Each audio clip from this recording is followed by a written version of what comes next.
The sun was just starting to rise over the village of Ekena, but Jabari was already kneeling in the dirt, lifting his hands to the sky.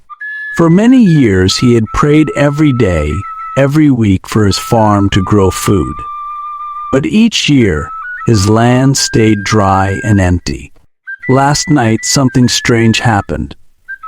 An old man who had lost his way knocked on Jabari's door. He carried a special gift and said it was the answer to Jabari's prayers. Now, Jabari had to make a choice. Would he keep waiting for a miracle, or would he take the gift from the old man?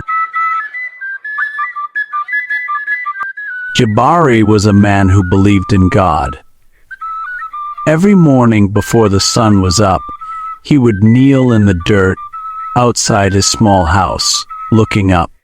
His hands reached toward the sky as he whispered his prayers, the same ones he said every day. Lord, he whispered, bless my land. Let my plants grow, let my hands always have work.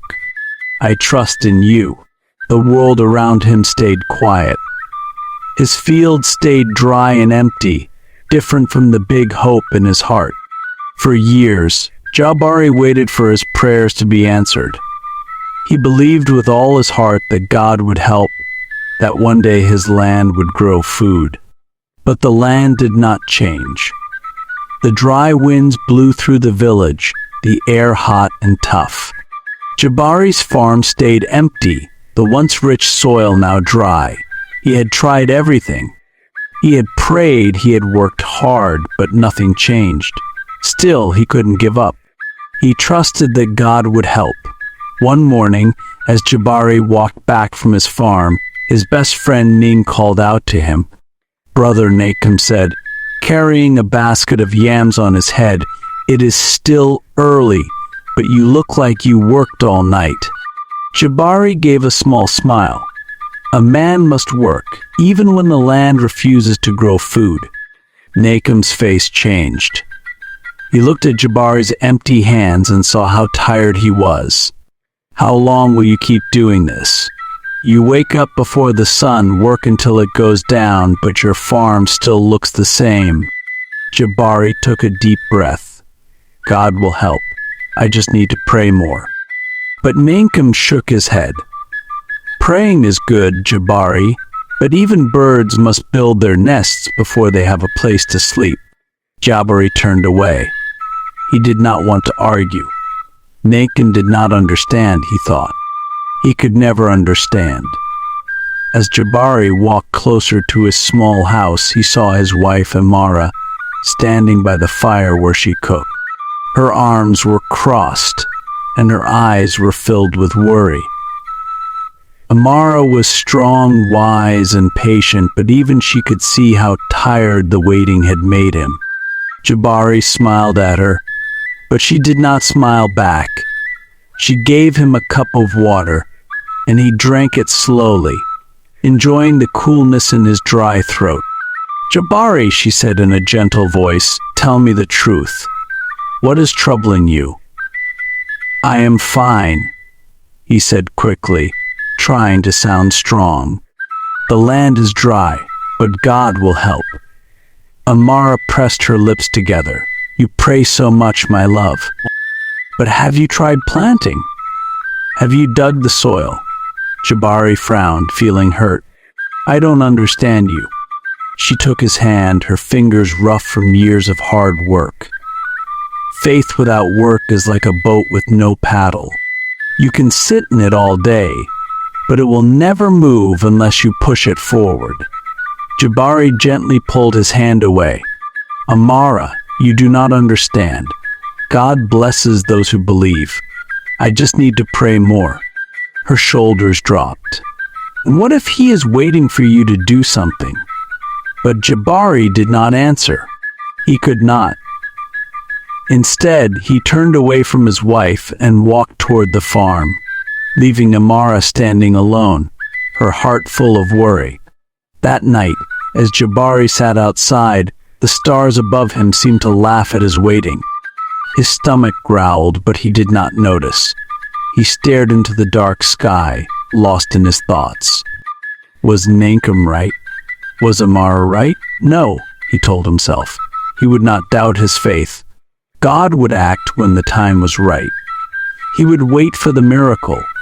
But then, the sound of footsteps pulled him from his thoughts. A man stepped out from the shadows, a tall man, his long robe moving gently in the wind. His hair was silver, his face full of wrinkles, but his eyes were wise. "Who are you?" Jabari asked, holding his staff tightly. "I am just a traveler," the man said in a deep, calm voice. "I have been walking for a long time. May I rest here for a while?" Jabari was unsure, but something about the traveler felt familiar.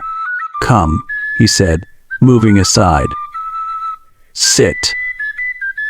The traveler sat down and finally spoke. "You have been praying for your farm to grow food," he said, his voice steady. Jabari sat up straight. "How do you know this?" The traveler smiled. "I know many things, Jabari." Jabari's eyes widened. He wondered who this man was and where he had come from. Slowly, the old man reached into his small bag and took out a tiny golden seed. "This," the traveler said, placing it in Jabari's hand, "has everything you have prayed for." Jabari looked at the seed, his heart beating fast. "Thank you, old man," Jabari said, full of joy. "You have given me my answer." The traveler smiled, but his face was hard to read. "I will go now." With that, he stood up and walked away, leaving Jabari holding the seed tightly. Jabari quickly went inside his small house and placed the golden seed carefully on his wooden altar. It rested on a small white cloth, next to a burning oil lamp. The flame danced, making shadows move on the walls.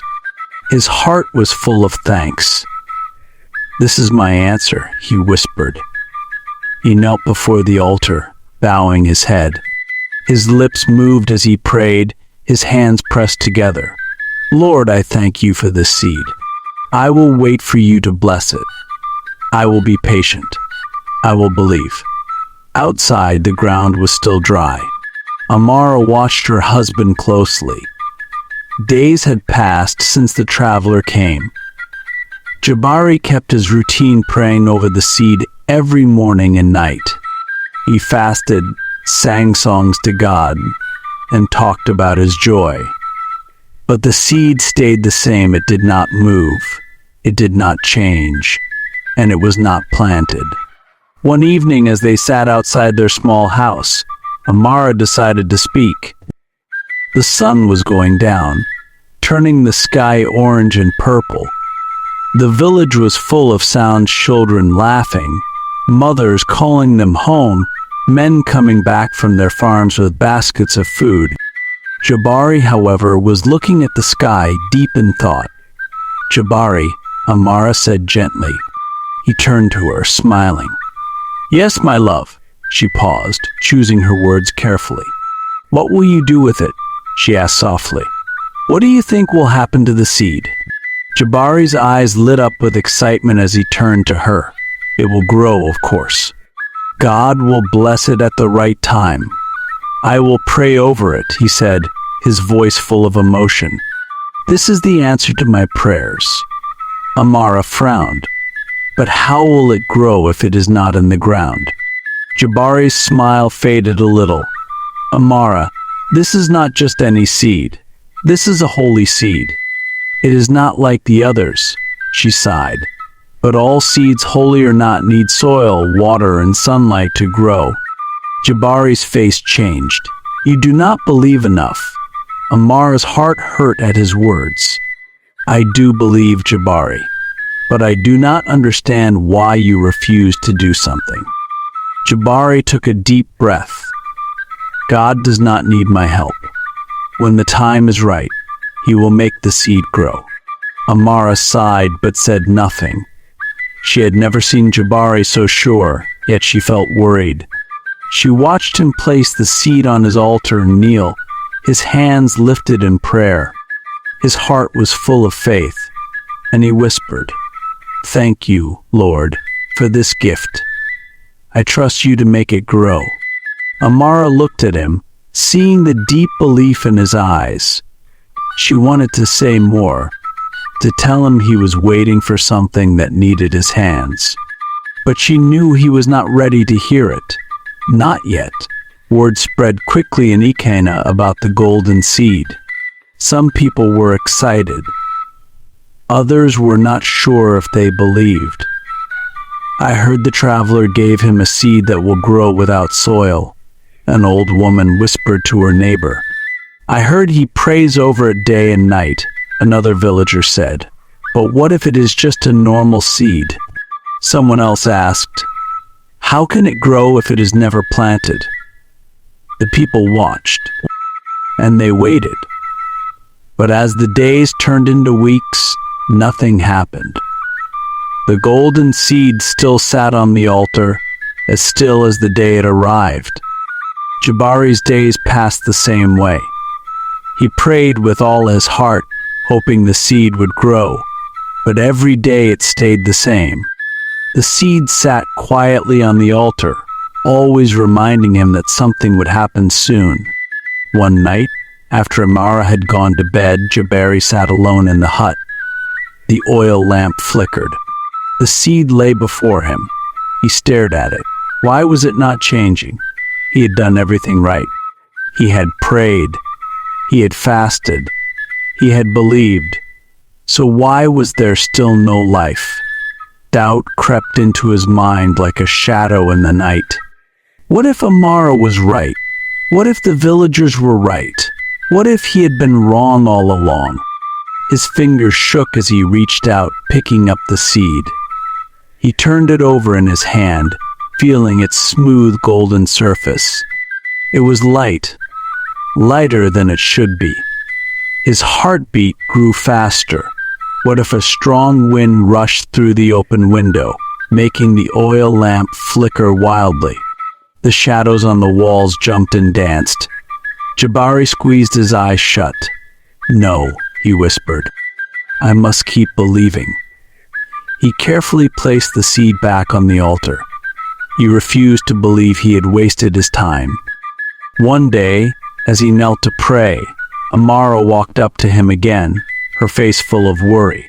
"Jabari," she said softly, "do you think you are waiting for God to do everything? What about you? Have you done your part?" Jabari looked up at her, but his eyes were sure. "I am doing my part, Amara.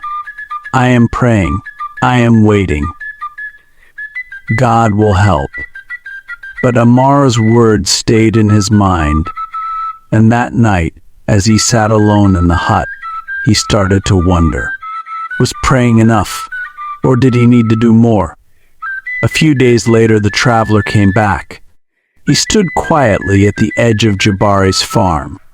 Just as Jabari was about to stand, he heard footsteps behind him. Soft, slow, steady. He froze.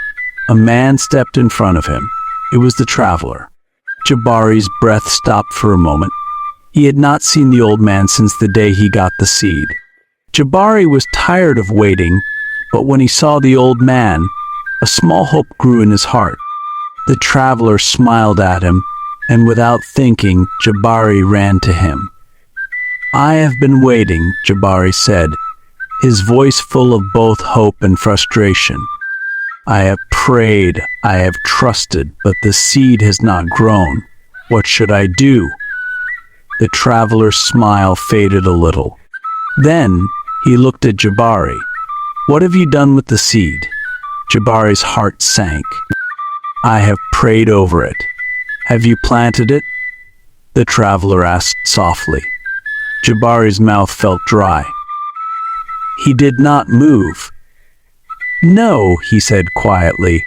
I thought I just needed to pray." Still, the traveler spoke again. "Why have you not planted it? Did you water it?" Jabari swallowed hard. He knew the answer. "Elder, I thought it was supposed to grow on its own." Jabari clenched his fists. "I prayed over it." The traveler looked at him for a long time. Then he nodded, his eyes full of wisdom. He shook his head, his face hard to read. And yet you thought it would grow. Jabari opened his mouth to speak, but no words came. The traveler's gaze softened, but his next words were strong. Faith is not the same as action. God has given you all you need, but he will not dig the ground for you. Jabari's chest tightened. But you said, I said the seed held everything you prayed for, the traveler said. I never said it would grow without work. Silence filled the hut. The traveler's voice was kind but firm. Faith is not enough, Jabari. You must act. You must plant the seed. God has already given you what you need to grow food. You must do your part. You have been given a gift, Jabari. But a gift that is never opened is not a gift at all. Jabari's hand shook. His heart pounded. He suddenly felt foolish. The old man turned to leave. The choice is yours, Jabari. And with that he walked away. Jabari sat still for a long time. In that moment, he understood. His prayers were important, but they were not enough. He had to do something. He had to plant the seed. Then, without thinking, he grabbed the seed. His feet moved before his mind caught up. The village was asleep. The moon shone bright in the sky. With a new purpose, he ran to the farm. The dry land stretched before him. It had waited as long as he had. His hands touched the soil. For the first time, he dug into the earth. The soil was cool, soft under his fingers. He placed the seed inside the hole. The golden light of the seed glowed for a moment, then disappeared under the dirt. Then he covered it with soil. The wind whispered through the trees. The sun seemed to shine a little brighter. Jabari let out a deep breath. His hands were covered in dirt. His knees were in the soil. He stood up, breathing deeply. He had taken the first step. Now he had to water it, care for it, and trust that God would make it grow. And so, the journey of faith and action began. And for the first time in a long time, he felt free. This story is not just about Jabari's journey, it's about you. It's about the things you pray for, the things you dream about, and the choices you make while you wait. Now, the story is asking you something. What will you plant? What will you work on? The harvest is coming. But first, you must plant the seed. If this story made you feel something, hit the like button. Comment below. What seed do you need to plant in your life? Share this with someone who needs hope today. Subscribe for more amazing stories that inspire faith and action. Because faith can do amazing things, but only if you are ready to work. Now, go and plant your seed.